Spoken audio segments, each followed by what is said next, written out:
RB company का मालिक अनुराग Basu meeting room में अपने क्लाइंट के साथ मीटिंग कर रहा होता है।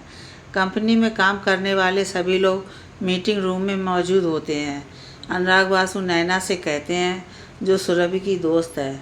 अनुराग बासु: कंपनी में सभी लोग काम करने वाले यहाँ पर हैं, लेकिन जिसे प्रोजेक्ट दिया था क्लाइंट को दिखाने के लिए वह कहाँ है? तभी मीटिंग रूम में लाल रंग की ड्रेस पहने, लंबे लंबे बालों वाली और कानों में लंबे लंबे झुमके पहने, एक हाथ में छड़ी और एक हाथ में ब्रेसलेट पहने सुरभि एंट्री करती है। सुरभि: सॉरी सॉरी, मैं लेट हो गई, पर मेरा प्रोजेक्ट तैयार है, मैं भी आप लोगों को दिखाती हूँ। सुरभि अपना प्रोजेक्ट क्लाइंट को दिखाती है तो क्लाइंट सुरभि के प्रोजेक्ट से खुश हो जाते हैं। क्लाइंट: आज तक हमने जिस भी कंपनी के साथ काम किया, हर कंपनी ने अपना फ़ायदा देखा, लेकिन सुरभि जी के प्रोजेक्ट से न सिर्फ कंपनी को फ़ायदा होगा, बल्कि आम आदमी को भी फ़ायदा होगा। इसलिए हमें ये डील मंजूर है और हम कल से ही इस प्रोजेक्ट पर काम करना शुरू करते हैं। ऐसा कहकर क्लाइंट मीटिंग रूम से निकल जाते हैं। ऑफिस में काम करने वाले भी सारे बाहर निकल कर आ जाते हैं। सुरभि भी बाहर निकल कर आ रही होती है कि अनुराग बासु सुरभि से कहता है, अनुराग बासु, कहाँ थी तुम? ऑफिस आने में इतना लेट क्यों हुआ? सुरभि: कुछ पर्सनल काम था। अनुराग बासु: क्या मैं जान सकता हूँ ऐसा क्या पर्सनल काम था तुम्हारा? सुरभि: जी बिल्कुल नहीं, क्योंकि ना तो मैं आपको बताने में इंटरेस्ट हूँ और ना ही आपके पूछने का कोई हक है। अनुराग बासु: तुम हर बात का मुझे उल्टा जवाब क्यों देती हो? कल मैंने देखा था कि कैसे तुम विपिन से हंस हंस कर बात कर रही थी। सुरभि: हाँ, कर रही थी मैं उससे बात, तो क्या? सर, आप मेरे बॉस हो, इसलिए बेहतर होगा कि आप बॉस ही बनकर रहो। ऐसा कहकर सुरभि मीटिंग रूम से निकल जाती है। अनुराग बासु मीटिंग रूम में अकेले खुद से कहता है कि कब तक सुरभि, कब तक तुम मुझसे दूर रहोगी? आज शाम तक तुम्हें मुझसे जितना दूर रहना है रह लो, क्योंकि शाम को तुम्हारे घर पर कुछ ऐसा सरप्राइज़ मिलने वाला है जिसके बाद तुम खुद चलकर मेरे पास आओगी। उसके बाद तुम्हारे शरीर पर भी मेरा अधिकार होगा और तुम्हारे फैसले पर भी, क्योंकि आज के बाद तुम सिर्फ मेरे नाम से जानी जाओगी। बस आज शाम तक का इंतज़ार। नैना: सुरभि, क्या हुआ? तू इतने गुस्से में क्यों है? कहीं बॉस फिर से तुझ पर लाइन मार रहे थे क्या? सुरभि: तुझे हंसी आ रही है, लेकिन मुझे बिल्कुल भी नहीं आ रही है, मुझे बहुत ज़्यादा गुस्सा आ रहा है। नैना: तेरे गुस्से को शांत करने के लिए मेरे पास एक तरीका है, क्यों ना हम सब फ्रेंड शाम को बाहर चलें? सुरभि: नहीं यार, मेरा कहीं भी जाने का बिल्कुल भी मन नहीं है। नैना: अरे यार, चल ना प्लीज़ मेरे लिए। सुरभि: अच्छा ठीक है, चलती हूँ, अब तो खुश। इतने में सुरभि के हाथ की घड़ी बंद हो जाती है। इस घड़ी को क्या हुआ, चल क्यों नहीं रही? नैना: सुरभि, ये घड़ी कितनी पुरानी हो गई है, अब तो इसका डिज़ाइन भी पुराने ज़माने का हो गया है। कब तक इस पुरानी घड़ी को पहनती रहोगी? इस घड़ी को तो मुझे दे दे, मैं इसे फेंक देती हूँ और फिर नई घड़ी ले लेना। इतना सुनते ही सुरभि गुस्सा हो जाती है और गुस्से से कहती है नैना से, सुरभि, खबरदार, अगर इस घड़ी को फिर से फेंकने के लिए कहा तो मैं तुझसे बिल्कुल भी बात नहीं करूँगी। नैना: सॉरी यार, मैं तो सिर्फ इसलिए कह रही थी क्योंकि ये तो बहुत पुरानी हो गई है। वैसे ये घड़ी तेरे लिए इतनी इम्पोर्टेंट क्यों है? सुरभि: शाम को बाहर जाना है ना, तो जल्दी काम ख़त्म कर लो, वरना फिर मेरे से मत कहना। माथुर कंपनी के सामने एक लंबी सी गाड़ी रुकती है, जिसके आगे भी 2 गाड़ी होती हैं और पीछे भी 2 गाड़ी होती हैं, लेकिन सबकी निगाहें बीच वाली गाड़ी पर ही टिकी होती है। तभी आगे वाली गाड़ियों में से और पीछे वाली गाड़ियों में से एक बॉडीगार्ड उतरते हैं। एक बॉडीगार्ड आकर बीच वाली गाड़ी का दरवाज़ा खोलता है, जिसमें से नील माथुर उतरता है। माथुर कंपनी में काम करने वालों की सबकी नज़र सिर्फ नील माथुर पर ही होती है, खासकर कि लड़कियों की।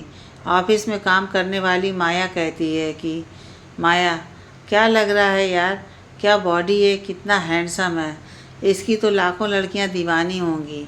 अंजलि: माया, क्या कह रही हो? अगर बॉस ने सुन लिया ना तो? माया: तो क्या, मैं तो उनकी तारीफ़ ही कर रही हूँ ना। अंजलि: लेकिन सर को तारीफ़ सुनना बिल्कुल भी पसंद नहीं है। और जो तू ये कह रही है कि लाखों लड़कियां उनकी दीवानी होंगी, तो ज़रूर होंगी, लेकिन सर किसी भी लड़की के दीवाने नहीं हैं और उन्हें तो बिल्कुल भी पसंद नहीं है कि कोई भी लड़की उनके करीब जाए। माया, ऐसा हो ही नहीं सकता, क्योंकि दुनिया में ऐसा कोई भी मर्द नहीं है जो किसी लड़की पर फिदा ना होता हो। अंजलि, औरों की तो नहीं पता, लेकिन हमारे नील सर ऐसे नहीं हैं। माया, जी ऐसा नहीं है, और मैं ये साबित कर सकती हूँ। अभी मैं सर के केबिन में जाऊँगी और देखना, अपनी अदाओं से उन्हें दीवाना बना लूँगी अपना। इसके बाद माया नील माथुर के केबिन में चली जाती है। माया, सर मैं क्या अंदर आ सकती हूँ? नील माथुर, आ जाओ। माया, सर ये कुछ फाइल दिखानी थी, एक बार आप देख लो तो मैं इन पर काम करना शुरू कर दूँ। फाइल दिखाने के बहाने माया नील माथुर के करीब जाने की कोशिश करने लगती है। नील माथुर को उसके इरादों पर शक हो जाता है और वह माया से कहता है कि नील माथुर, तो आप ये नौकरी कब छोड़ रही हैं मिस माया? माया, सर नौकरी छोड़ रही हूँ? मैं कुछ समझी नहीं, और भला मैं ये नौकरी क्यों छोड़ने लगी? नील माथुर, क्योंकि आप यहाँ नौकरी करने से ज़्यादा मुझ में इंटरेस्टेड हैं, और मुझे वह लड़की बिल्कुल भी पसंद नहीं है जो काम से ज़्यादा मुझ में इंटरेस्ट लेती हो। तो आप आज से ये नौकरी छोड़कर जा सकती हो, एंड डोंट वरी, आपको इस महीने की पूरी सैलरी मिल जाएगी। माया, सर प्लीज़ ऐसा मत करो। सॉरी।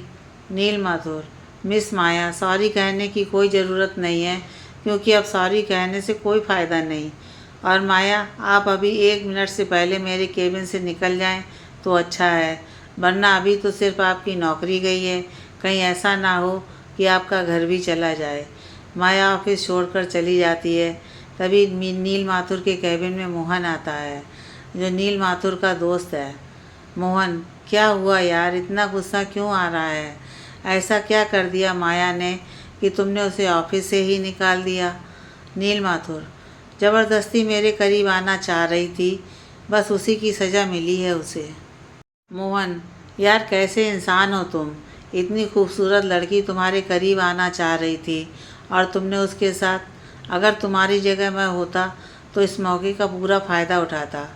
नील माथुर, पर तुम मेरी जगह नहीं हो मोहन, और ये सब छोड़ो, हमें मीटिंग में भी तो जाना है।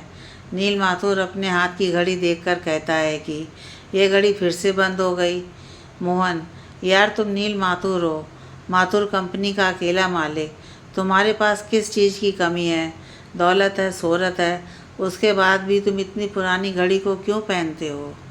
आखिर ऐसा क्या खास है इस घड़ी में जो तुम इसे बदलना ही नहीं चाहते हो? किसी खास ने दी थी क्या तुम्हें? नील माथुर, तुमसे मतलब? तुम अपने काम से काम रखो और बेकार की बातों में मेरा टाइम बर्बाद मत करो। मोहन, ठीक है, जैसे तुम्हारी मर्जी, और आज मैं तुम्हारे साथ मीटिंग में नहीं जा रहा हूँ, क्योंकि आज मुझे मंदिर जाना है। अब तुम्हें तो भगवान में विश्वास है नहीं, इसलिए तुम्हें मंदिर चलने के लिए कहना तो बेकार है। नील माथुर, पहले मीटिंग ज़रूरी है, तुम्हारी मंदिर तो बाद में भी जा सकते हो मोहन, और ऐसा क्या आज खास है कि तुम्हें आज ही मंदिर जाना है? मोहन, क्योंकि आज है शिव पार्वती का दिन, और यहाँ पास में एक शिव पार्वती का मंदिर है। ऐसी मान्यता है कि जो कोई भी आज उस मंदिर में जाकर वहाँ पर लगे मन्नत वाले पेड़ में मन्नत का धागा 7 बार उस पेड़ पर बांधे तो उसकी मन्नत ज़रूर पूरी होती है। नील माथुर, ठीक है, तो मैं तुम्हें मंदिर छोड़ दूँगा। मोहन, क्यों, तुम्हें भी कोई मन्नत मांगनी है क्या? नील माथुर, जी बिल्कुल नहीं, क्योंकि मुझे इन सब में विश्वास नहीं है। मैं तो बस इसलिए कह रहा था कि मैं उधर से ही जा रहा हूँ, तो तुम्हें मंदिर छोड़ दूँगा। अगर तुम्हारी मन्नत जल्दी पूरी हो जाए तो वहीं से मेरे साथ मीटिंग में भी चलना, मेरी मीटिंग का भी नुकसान नहीं होगा। मोहन, अगर ऐसा है तो फिर चलो तुम भी मंदिर।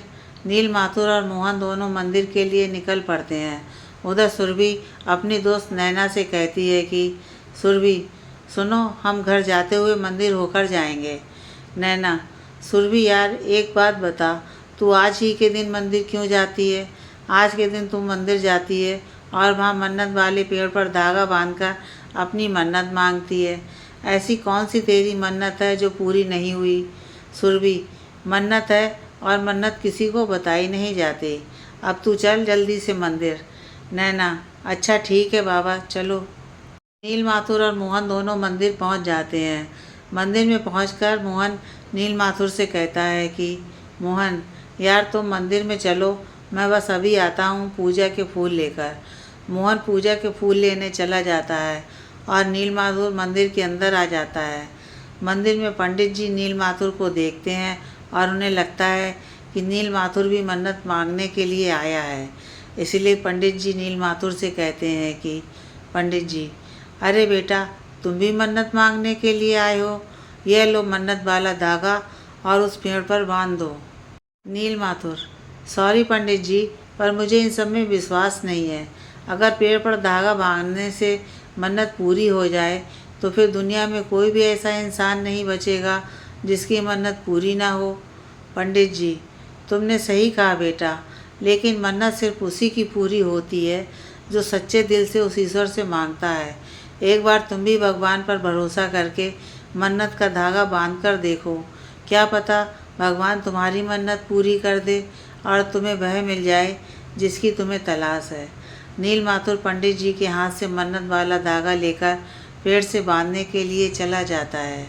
तभी मंदिर में सुरभि भी आ जाती है और सुरभि को देखकर पंडित जी कहते हैं, पंडित जी, अरे बिटिया, तुम फिर से आ गई मन्नत मांगने के लिए। यह रहा तुम्हारा मन्नत वाला धागा, क्योंकि मुझे पता था कि तुम आज मन्नत मांगने ज़रूर आ जाओगी। सुरभि, मुझे तो आना ही था पंडित जी, आखिर मेरी मन्नत अभी तक पूरी जो नहीं हुई है। पंडित जी, कोई बात नहीं बिटिया, देखना एक दिन भगवान तुम्हारी ज़रूर सुनेंगे और तुम्हारी मन्नत ज़रूर पूरी होगी। सुरभि, धन्यवाद पंडित जी, लेकिन मेरी मन्नत तो तब पूरी होगी ना जब मैं मन्नत का धागा उस पेड़ से बांध दूँगी, इसलिए मैं पेड़ से धागा बांध कर आती हूँ। नैना, तुम भी धागा बांधने चलो ना। नैना, यार तुम जाओ, मैं तो यहीं से खड़ी होकर तुम्हें देखूँगी। सुरभि, अच्छा ठीक है, मैं बस 5 मिनट में आई।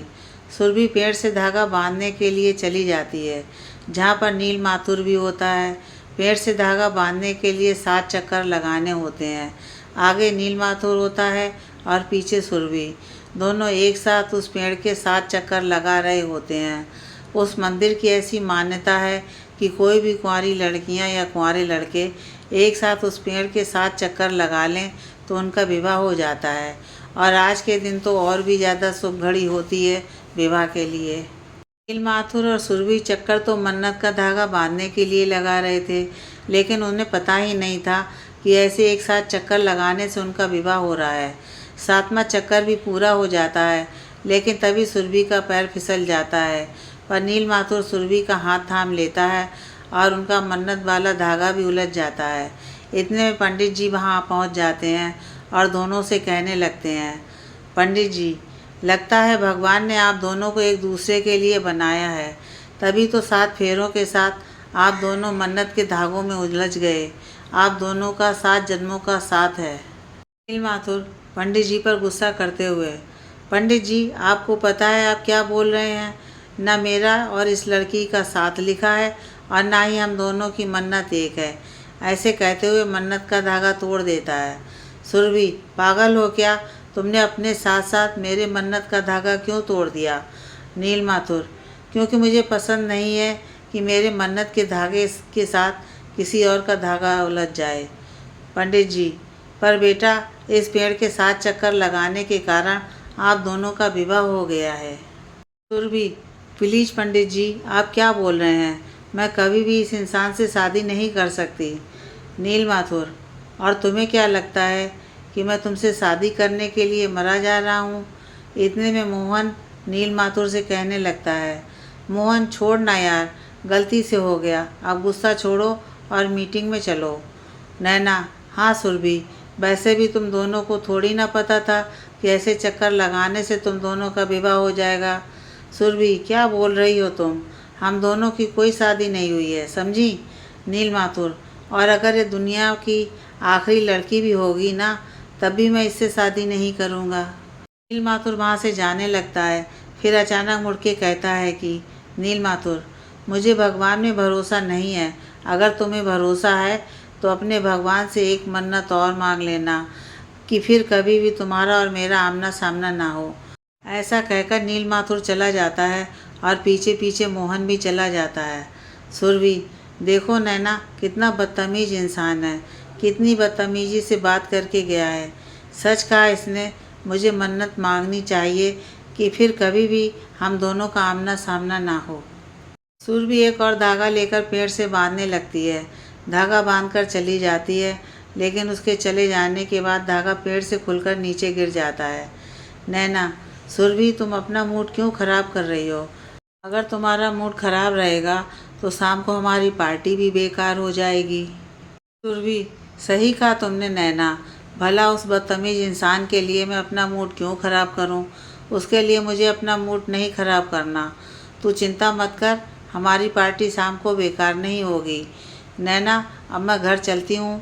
नैना, ठीक है, मैं भी घर जाती हूँ।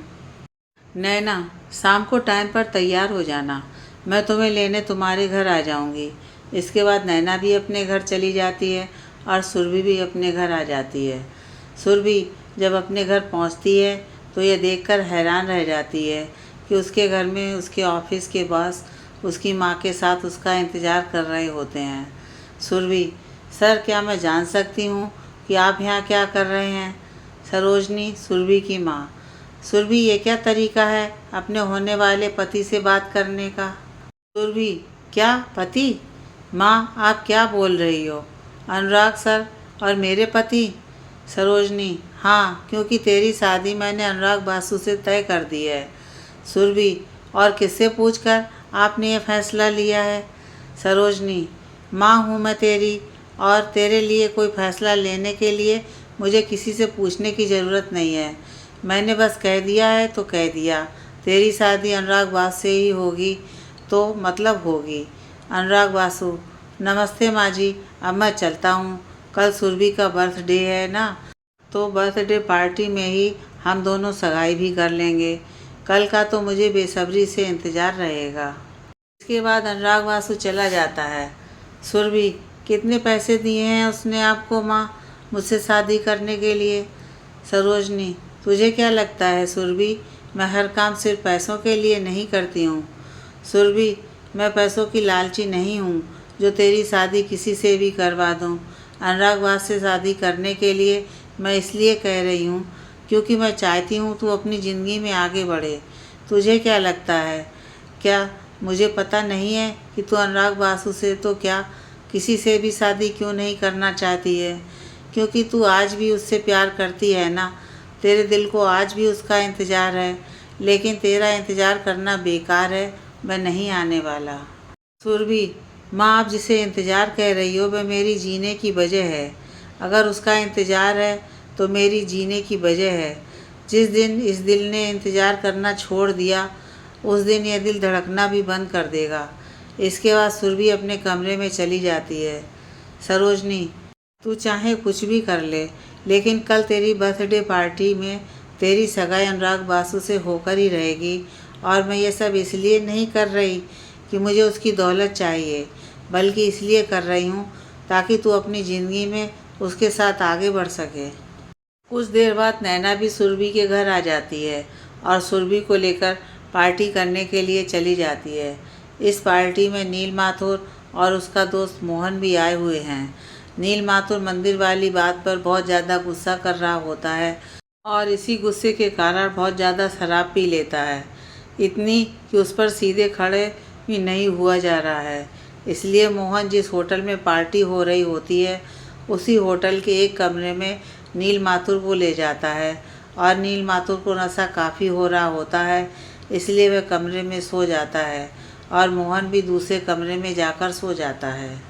नैना सुरभि से कहती है कि नैना कितनी अच्छी पार्टी है और तेरा चेहरा उतरा हुआ क्यों है? देख, मुझे पता है कि तेरा चेहरा अनुराग बासु के कारण उतरा हुआ है, लेकिन तू टेंशन क्यों ले रही है? अनुराग बासु से तो वैसे भी तू शादी नहीं करने वाली। फिर खुश रहो और पार्टी एंजॉय करो। मैं बस अभी आती हूँ 2 मिनट में। नैना चली जाती है। तभी नैना के कुछ दोस्त सुरभि को ज़बरदस्ती शराब पिला देते हैं। सुरभि ने आज तक कभी भी शराब नहीं पी थी, इसलिए आज उस पर ये शराब झिल नहीं रही थी। इतने में नैना वहाँ पर आ जाती है। नैना, ये क्या, तुम सब पागल हो क्या? तुमने सुरभि को शराब क्यों पिला दी? सुरभि ने आज तक शराब को हाथ तक नहीं लगाया और तुम सब लोगों ने उसे पिला दी। तभी उनमें से एक दोस्त कहती है कि यार नैना, हमने तो सुरभि को शराब इसलिए पिलाई थी क्योंकि वह बहुत ज़्यादा टेंशन में दिखाई दे रही थी। हम सब ने तो बस यही सोचा था कि चाहे शराब के नशे में ही सही, लेकिन सुरभि पार्टी को एंजॉय तो करेगी। नैना, तुम सब सच में पागल हो। पार्टी एंजॉय करवाने के लिए इतनी घटिया हरकत कौन करता है? देखो सुरभि को, उस पर सीधे खड़ा भी नहीं हुआ जा रहा है। अब हटो मेरे सामने से। मैं सुरभि को कमरे में ले जाती हूँ ताकि वह सो जाए। इसके बाद नैना सुरभि का हाथ पकड़कर होटल के एक कमरे में उसे ले जाती है ताकि वह सो जाए। नैना सुरभि को कमरे में ले जा रही होती है कि तभी उसका फ़ोन बजने लगता है। उसकी मम्मी का फ़ोन होता है। सुरभि नशे में होती है और नशे में पता नहीं क्या क्या बोल रही थी। नैना को अपनी मम्मी से बात करनी थी, क्योंकि अगर नैना अपनी मम्मी से बात नहीं करती तो उसकी मम्मी टेंशन लेने लगती। लेकिन नैना सुरभि के सामने अपनी मम्मी से बात कैसे करे? अगर सुरभि ने नशे में कुछ बोल दिया तो उसे अपनी मम्मी से डांट सुननी पड़ती। यही सोचकर नैना एक औरत से कहती है कि नैना सुनिए प्लीज़, क्या आप मेरी फ्रेंड को रूम नंबर 405 में छोड़ सकती हैं? क्या है ना, इसने बहुत ज़्यादा ड्रिंक कर रखी है और मेरी मम्मी का फ़ोन आ रहा है। मम्मी को पता चल गया तो दोनों को डांट पड़ेगी। औरत, आजकल के पता नहीं बच्चे भी कैसे हैं, इतनी सी उम्र में ड्रिंक करने लग जाते हैं। अरे जब माँ बाप से इतना ही डर लगता है तो फिर ऐसा काम करते क्यों हो? नैना, अरे आंटी ये ड्रिंक नहीं करती है, आज गलती से पी ली है। प्लीज़ छोड़ दो ना इसे रूम नंबर 405 में। फिर आपको जितना लेक्चर देना है दे देना। औरत, अच्छा ठीक है, छोड़ कर आती हूँ। वह औरत सुरभि को लेकर रूम नंबर 405 में चली जाती है और नैना अपनी मम्मी से बात करने लग जाती है।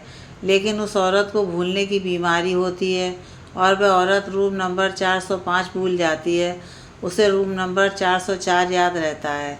उसे लगता है कि यही उसका कमरा है और इसीलिए वह औरत सुरभि को लेकर रूम नंबर 404 में आ जाती है।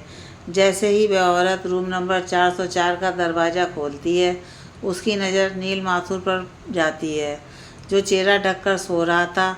उस औरत को लगता है कि शायद इसकी कोई फ्रेंड है जो यहाँ सो रही है।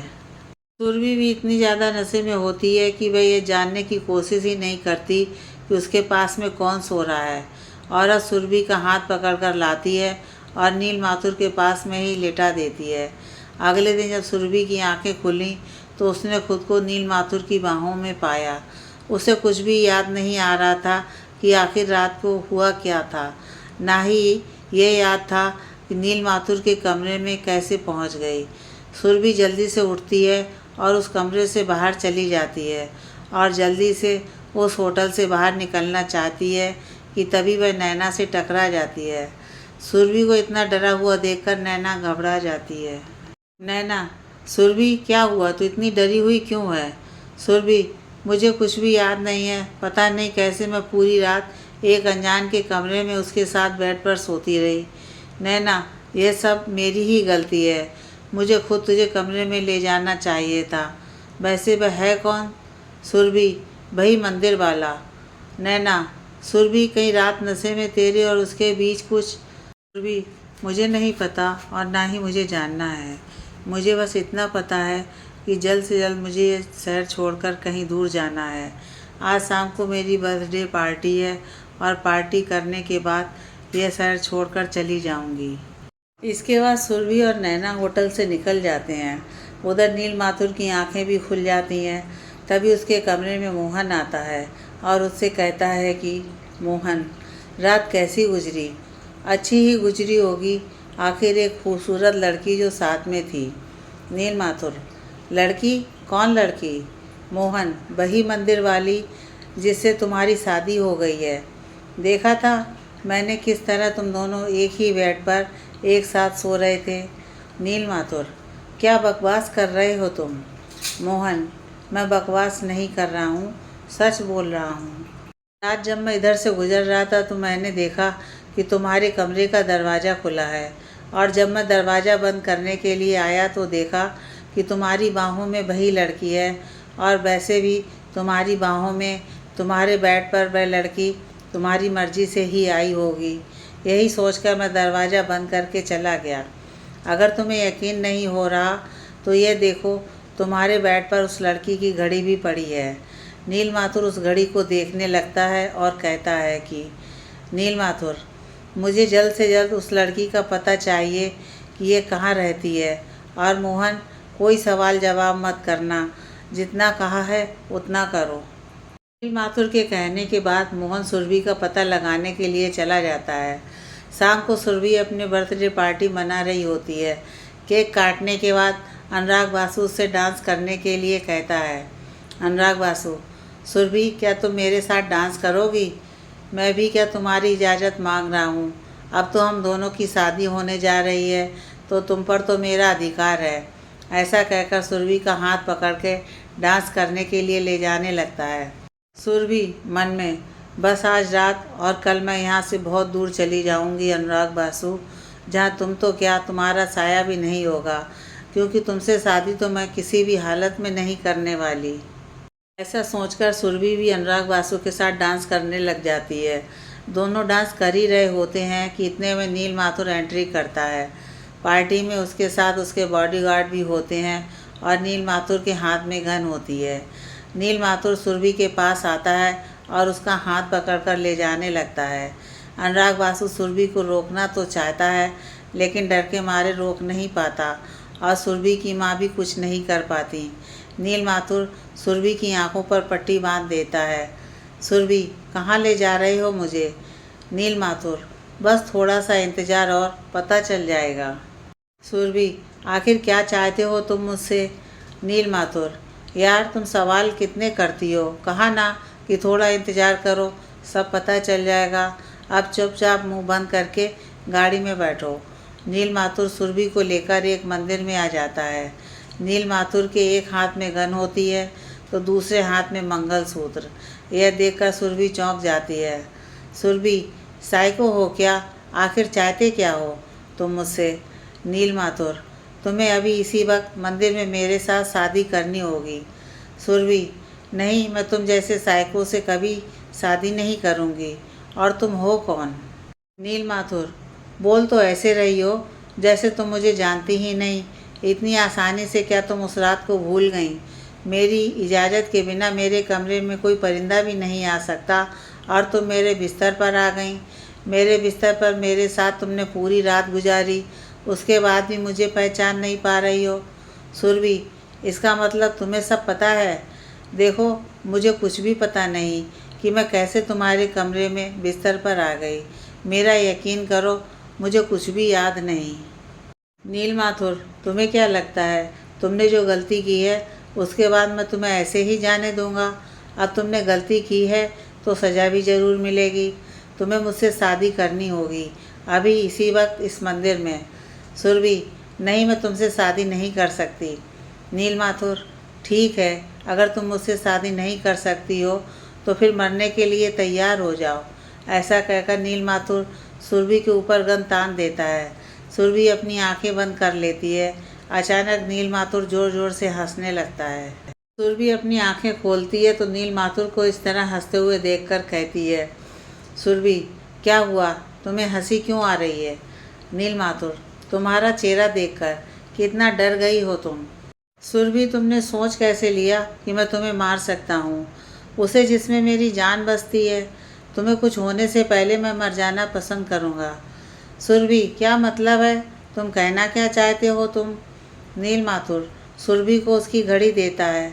सुरभि, ये तो मेरी घड़ी है, तुम्हारे पास कैसे? नील माथुर सुरभि को अपनी घड़ी दिखाता है। सुरभि, ये घड़ी तो मैंने बचपन में अपने दोस्त नील को दी थी, इसका मतलब तुम? नील माथुर, हाँ, मैं ही तुम्हारा बचपन का दोस्त नील हूँ। यह सुनते ही सुरभि नील माथुर को गले से लगा लेती है।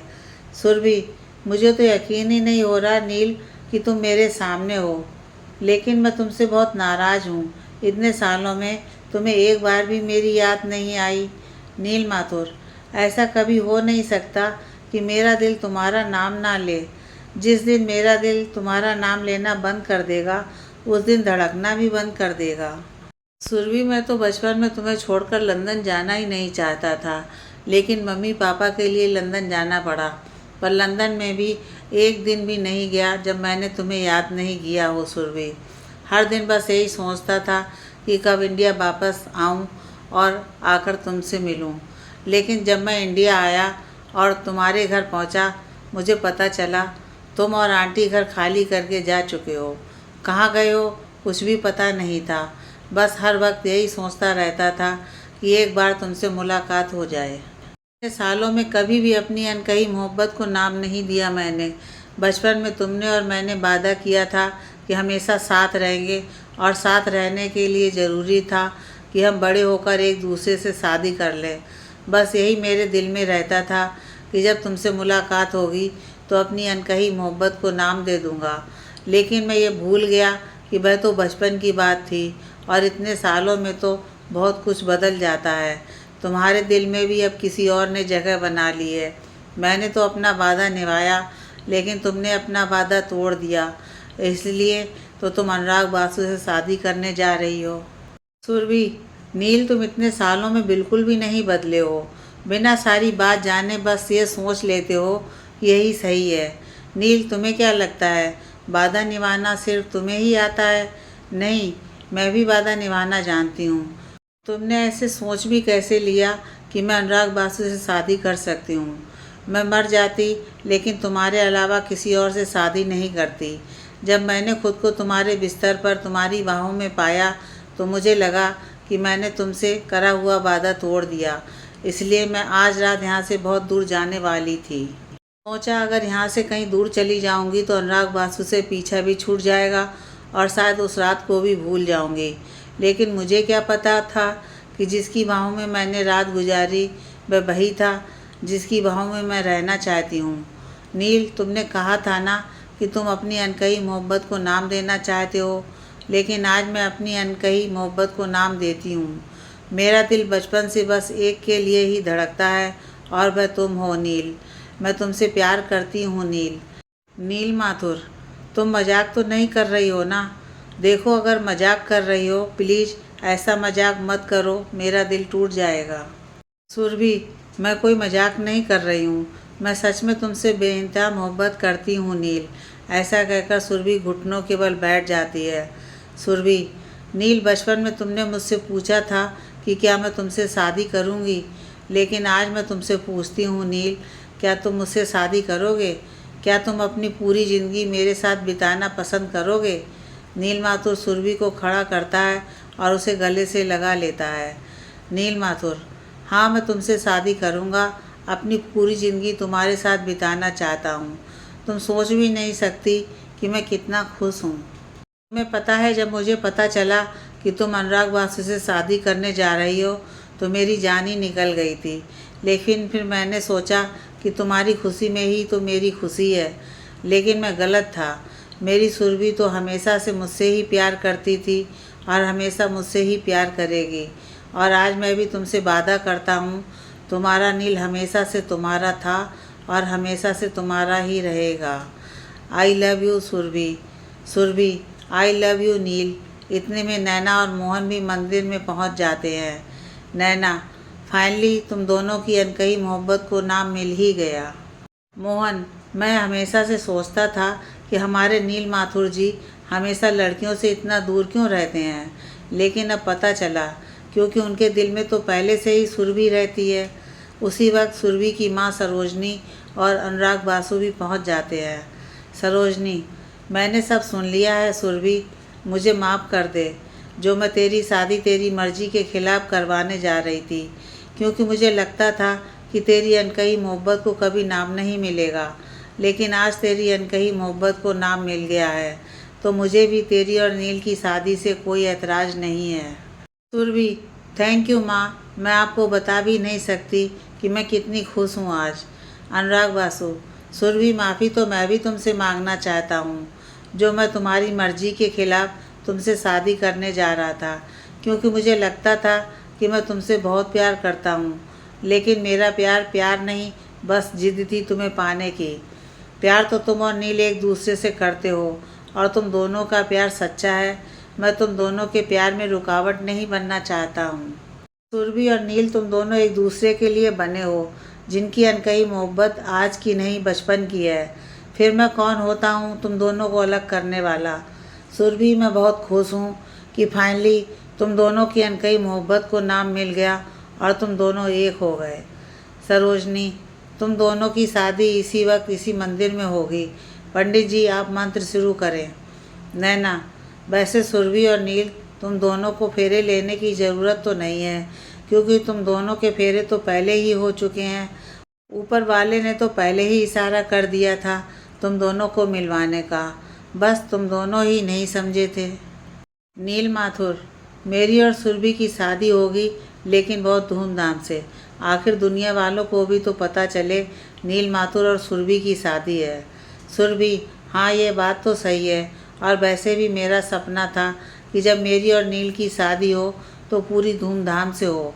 मेरी और नील की शादी में हर चीज़ परफेक्ट होनी चाहिए। नील माथुर, ज़रूर होगी, तुमने कह दिया है ना, तो हमारी शादी में हर चीज़ परफेक्ट होगी। बस तुम देखते जाओ कि ये नील माथुर अपनी शादी की तैयारियां कितनी धूमधाम से करता है। तुम दुल्हन बन के तैयार रहना, तुम्हारा दूल्हा नील माथुर बहुत जल्दी तुम्हें लेने के लिए आने वाला है। और इसके बाद दोनों की शादी हो जाती है। दोनों खुशी खुशी अपनी ज़िंदगी एक दूसरे के साथ बिता रहे हैं। बचपन में किया वादा उन्होंने कभी नहीं तोड़ा। बचपन से उनकी अनकही मोहब्बत थी, जिसको अब जाकर नाम मिला है। दोनों एक दूसरे से दूर ज़रूर थे, लेकिन एक दूसरे से दूर कभी नहीं थे। इतने साल दोनों ने एक दूसरे का इंतज़ार करा और कभी भी अपने दिल में किसी और को जगह नहीं दी। सच्चा प्यार वही है जिसका संबंध आत्मा से हो, और नील सुरभि का प्यार सच्चा था, तभी तो इतने सालों बाद उनकी अनकही मोहब्बत को एक मुकाम मिल ही गया।